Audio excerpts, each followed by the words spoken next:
Welcome to our Saturday Simulcast. Special guest Mark Herrmann today. We're going to talk a little Purdue football. Well, I guess that's what you'd expect if Mark's on the line here. I want to thank the 811 Bistro, the Purdue Union Club Hotel, a place I would imagine Mark's been a time or two in his time in West Lafayette. Great spot, boiler up bar, great place. They now have a spa also. Mark, if things get tense at the job, you can get a good massage there. You know darn well there's going to be some intrigue this year with that schedule at the Boilermakers face. There'll be some tension among Purdue fans as it goes, but you're going to be in the radio booth, and you have been obviously other times before, but now filling in on a permanent basis for color for Pete Quinn. But talk about just as you get within about 4 weeks from today, you'll be working with Tim Newton. But what you're looking forward to with that? Yeah, super excited. I filled in a couple of times last year for Pete, and certainly goes without saying what a great job Pete did for 32 years, and he just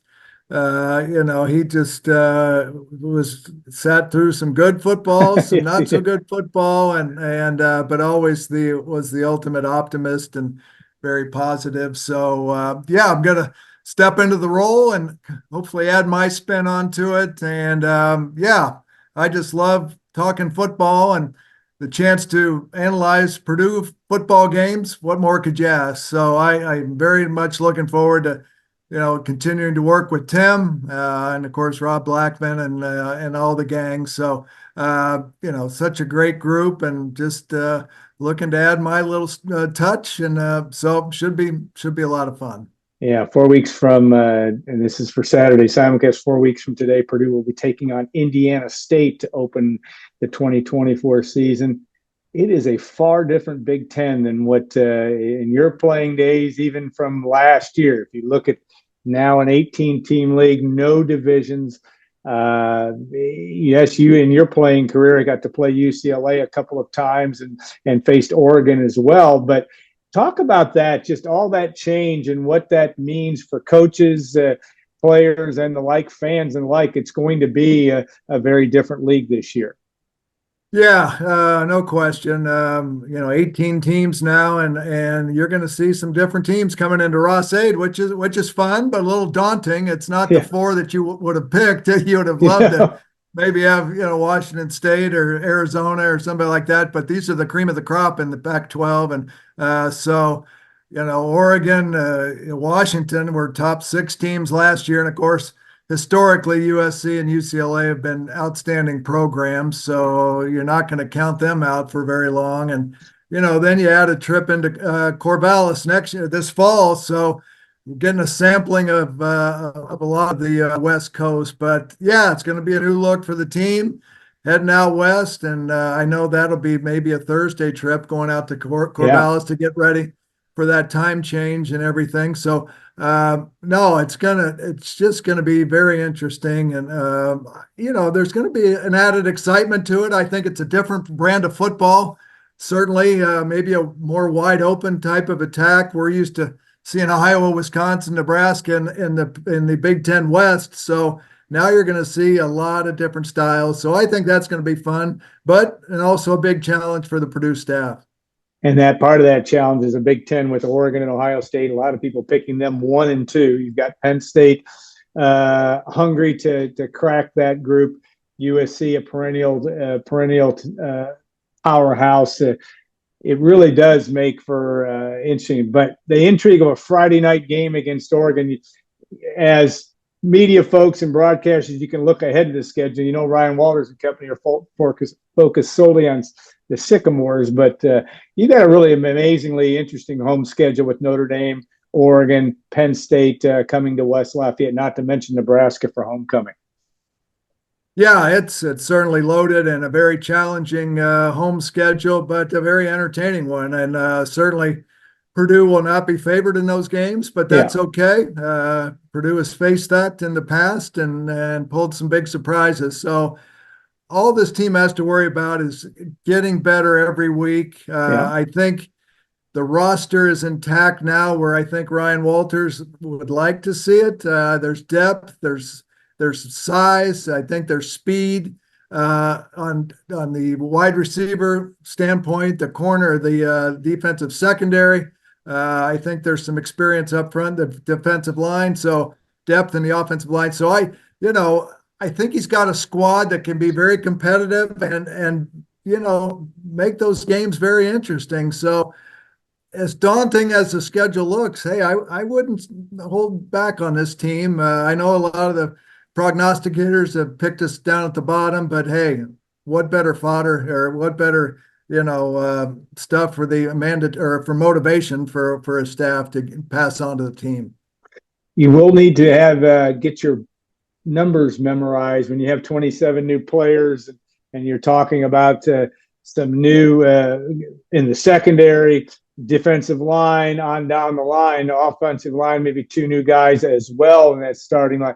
Just talk about that mentality, because it was so different when you played and you've watched college football and pro football ever since your playing days. It's a challenge, and a challenge for a coaching staff to build that cohesive unit. One would think when you have these new guys, even though a lot of them were here this spring.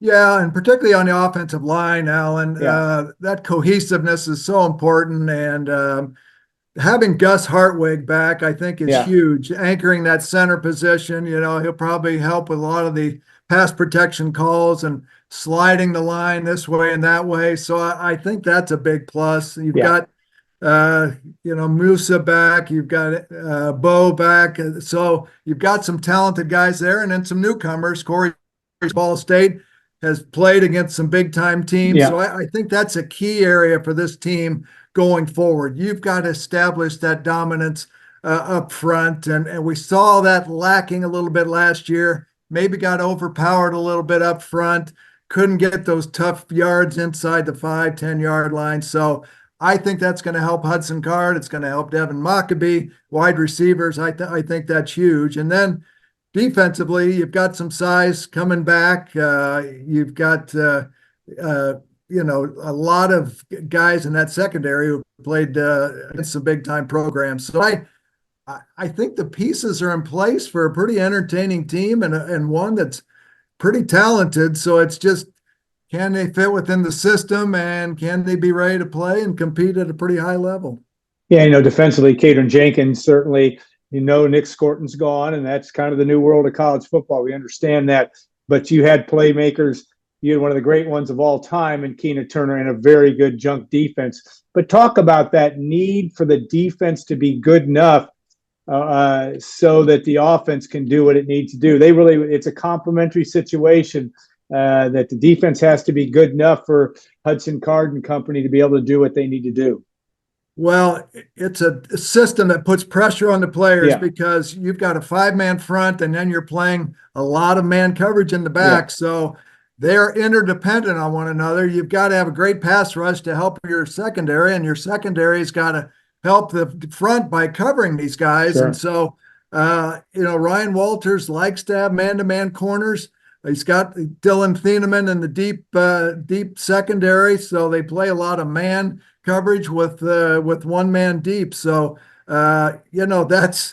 it's incumbent on those guys to hold their ground, but also those guys up front. And certainly the loss of Nick Scorton is a big loss, but Will Helt, from all reports, looks good and could be that big bell cow on the outside. And of course, Kadron Jenkins, I think they'll move him around on 3rd down to give him some rush opportunities. So it's all about, can you get pressure up the middle as well? And I think Cole Brevard and Emba and those guys are big bodies. So if you can get that good push, that certainly helps the guys from the outside.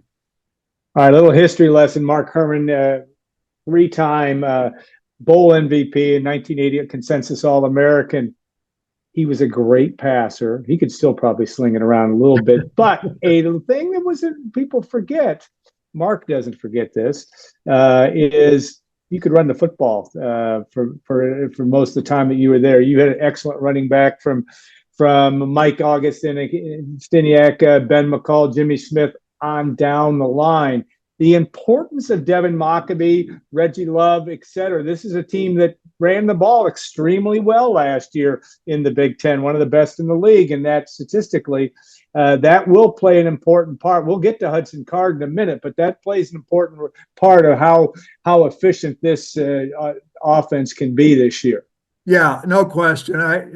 Devin Mockabee, he took maybe a little step back last year. There were some fumble issues and other Right. things, but certainly from a talent standpoint, I think he's bulked up. I think he's ready to put his talents on full display. And I think Reggie Love coming over as a seasoned running back from Illinois, has been productive in this league. So I think that 1-2 punch looks awfully good. So I think this could be the strong point of the offense to at least begin the year until these wide receivers become accustomed to the pass routes and the combinations and things. And I think it'll take pressure off of Hudson a little bit if he can hand that ball off and get some good first down yardage. That's the key to any offense. If you're 2nd and 3, 3rd and 1, instead of those 3rd and 12s, I think you're going to be in great shape, Alan. So I like this tandem. If they can stay healthy, I think this can be a very good rushing team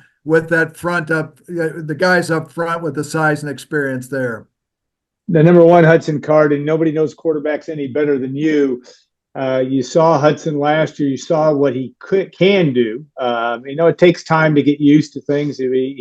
I can remember you and I discussing this before that first game last year, just his ability to throw the ball downfield. They've got to keep him protected. I think it looks like it's going to be better.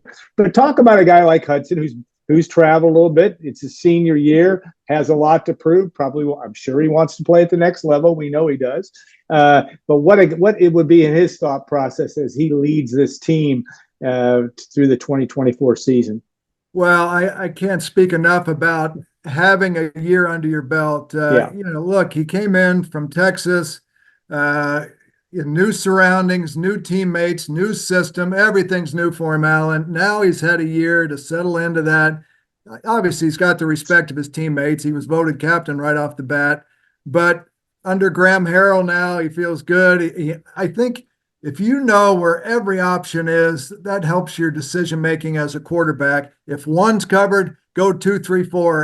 And we saw some hesitation last year a little bit with Hudson. Yeah. I think he's going to be more decisive as he hits that back foot. What my progression is. If it's not there, certainly we know he's capable of tucking it away and running. He's a heck of an athlete.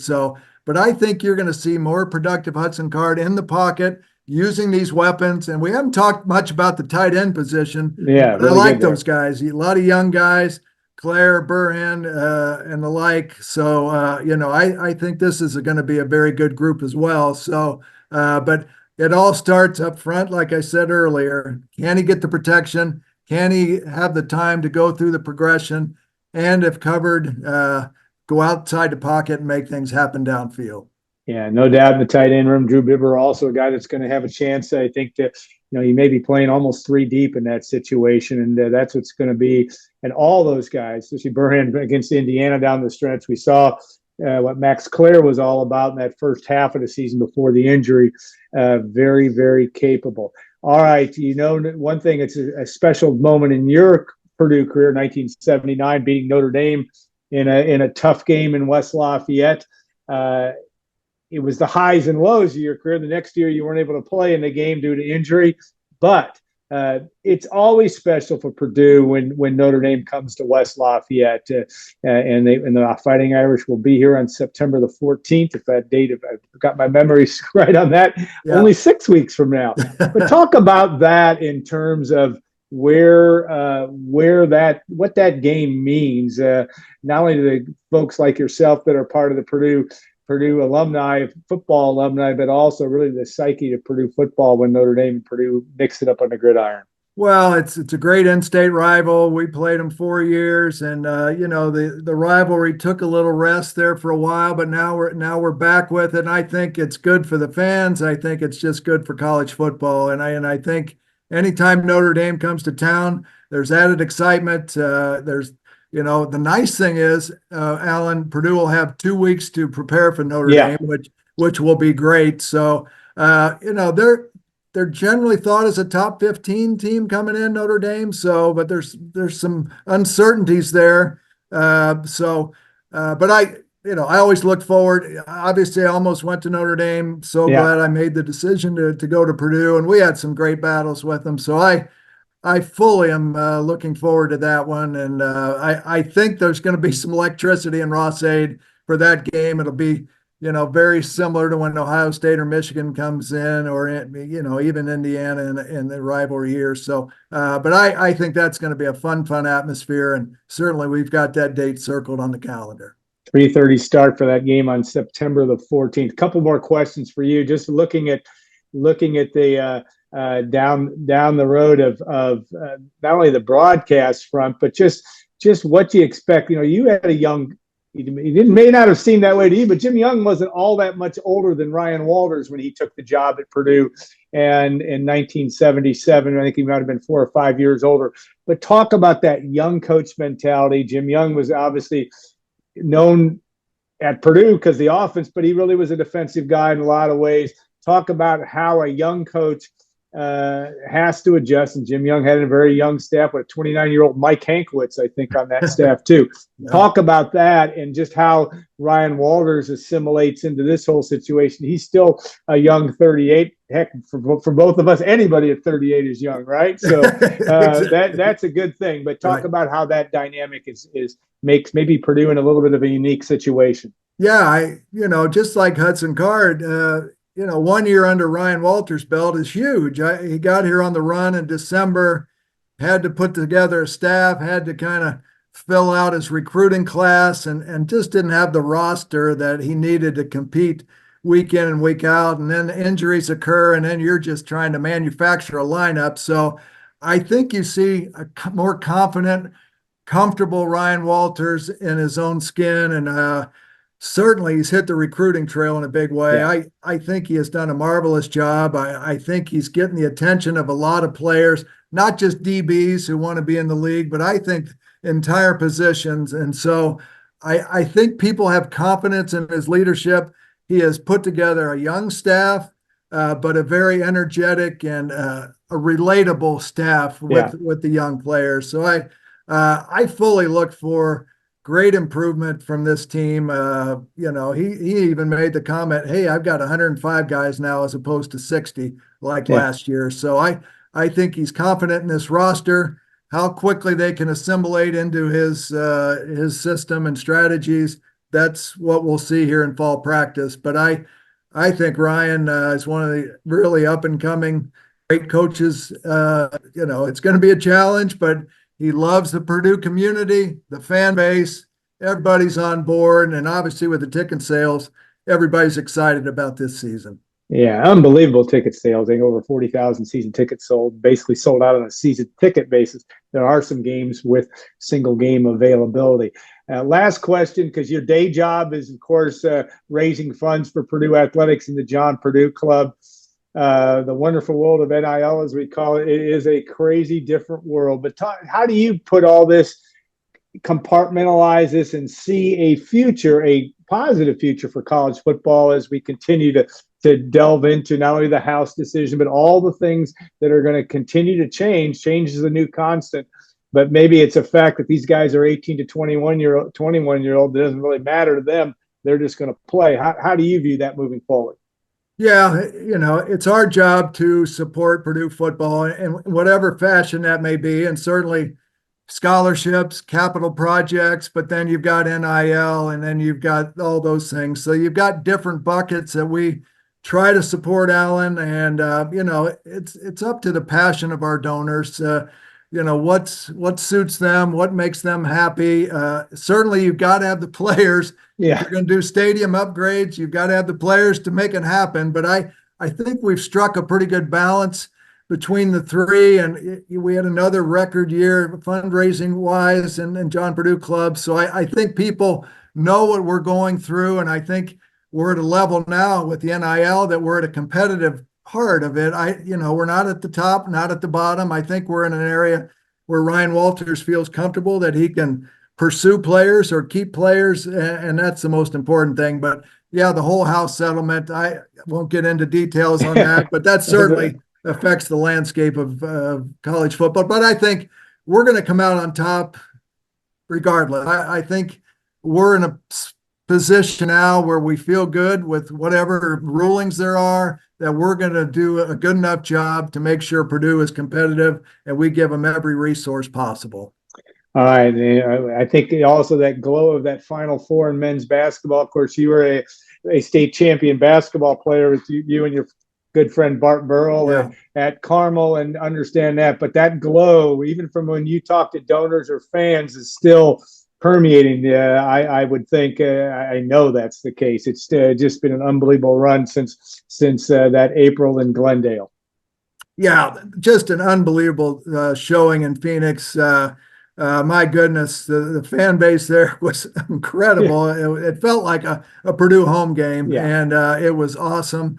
Certainly, the outcome would have been different, or hopefully would have been different, but nonetheless, it was just a great feeling to be a part of that. You walked around everywhere, and it was Purdue fans wall to wall, and I couldn't be prouder of our fan base and our support, and of course the team just took us on a great journey and a fun ride. And I don't think it's going to stop now. I think the momentum is there, and they're going to ride that wave. But the fan base as a whole was totally entertained and totally mesmerized by this journey. And I hated to see it end because it was so much fun, from Indy to Detroit to Phoenix. Couldn't have happened any better. Yeah, no question. All right, fans will be mesmerized. I think that'll be the right word with Mark Herrmann's work with the Purdue Radio Network. I think you're not going to put them in a trance. You're going to enlighten them with a lot of. I hope I don't put them to sleep. Yeah. No, you won't. And Tim Newton, you have got with Tim and Rob a great group to work with, and we're really looking forward to enjoying your work throughout the course of the 2024 season. Mark, thanks so much for making the time for our Saturday simulcast. We appreciate that. We'd have you on every week if we could, but we appreciate all you do for Purdue and your great Purdue playing career and all that you've meant to Purdue over the years. It's a very, very important part of this family thing that Purdue tries to make happen, and you're a big part of that. But thanks so much. Hey, thank you, Alan. Always enjoyed talking to you. And thanks to the Union Club Hotel and the 811 Bistro. It'll be hopping here in 4 weeks. So you talk about Indiana State coming to town for that season opener.